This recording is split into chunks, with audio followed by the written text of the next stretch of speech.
way in hell James Harden should be leaving Houston. We'll talk about that and more up next. First Take, Friday. You know what time it is. Let's go. When that clock starts, turn into savages. We have the best backfield in the league. There's no question. This run game going. Those two guys are extremely special. Hurdles, he's into the end zone. Touchdown, Shabalala! Baker Mayfield, feel free to score a touchdown. To make these moments count. These are the things that we've been trying to build up to, and we're here now.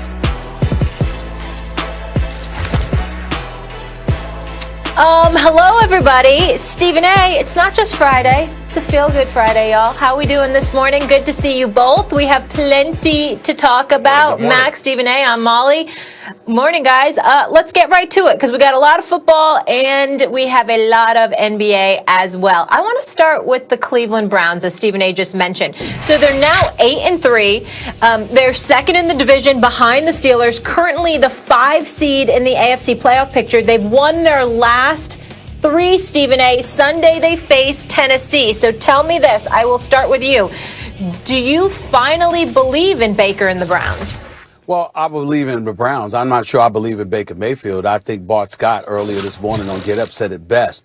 There's no quarterback who's done less with more than Baker Mayfield. The jury's still out about him. We know that they're 8-3, but we also know that this guy's only completing 61% of his passes. He's only thrown for 2,100 yards over the first 10 or 11 games or so. And so when I look at it from that perspective, 17 touchdowns, 7 interceptions is nothing to sneeze at per se. Nothing that blows you away, but he's not throwing an abundance of interceptions. We'll give him credit for that. But look at what he has. He's got Nick Chubb and Kareem Hunt at the running back spot. Even with Odell Beckham Jr. going, you still got Jarvis Landry in the crew and Hooper and those boys. So you've got a multitude of weapons. Kevin Stefanski deserves a lot of credit because of how he's basically kept Baker Mayfield contained per se and utilized the other assets around him and just basically have asked Baker Mayfield not to lose the damn game. And to his credit, he hasn't. But let's remind everybody that outside, when they lost their last game, it was against the Las Vegas Raiders, a game in which they only put up 6 points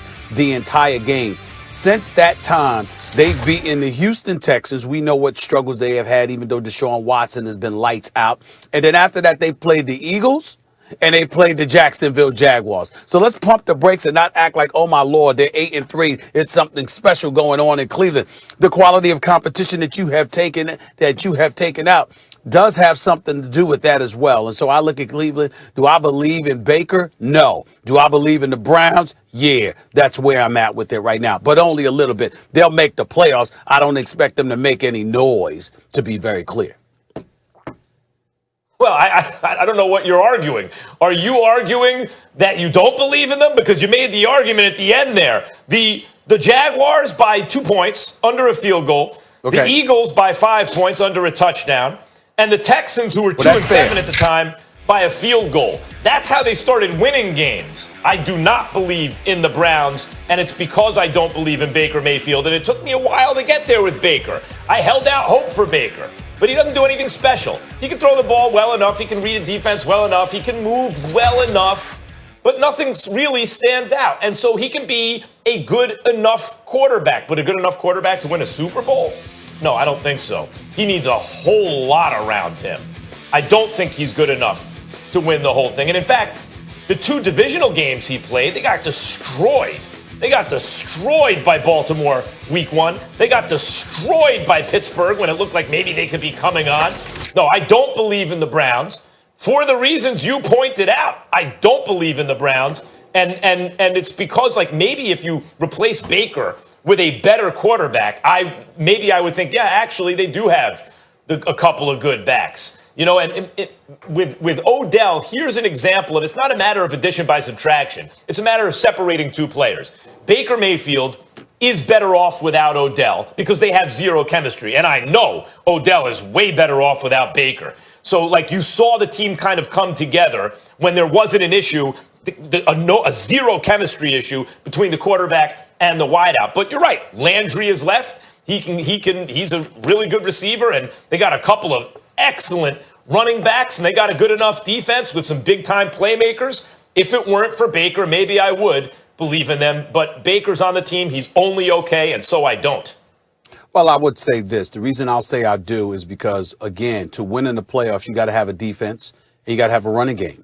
And when you look at the Browns defense, particularly their ability to get to the quarterback, especially with Myles Garrett in there, obviously that's formidable. And then when you combine that with Chubb and Kareem Hunt, especially since Chubb has been back, you've seen what he's been able to do. I'm just of the mindset that when you look at them right now, you simply can't ignore what this guy is going to bring to the table. Their last 3 games, their 3-game winning streak, he's rushed for 126 yards, 114 yards, and then last week against Jacksonville, 144 yards, averaging at least 5.7 yards in each game, a carry in each game. Nick Chubb is that dude. This brother is something special. And so when you look at him from coming out of the backfield, you can take that kind of game into on the road or even at home, or, you know, off Lake Erie in inclement weather.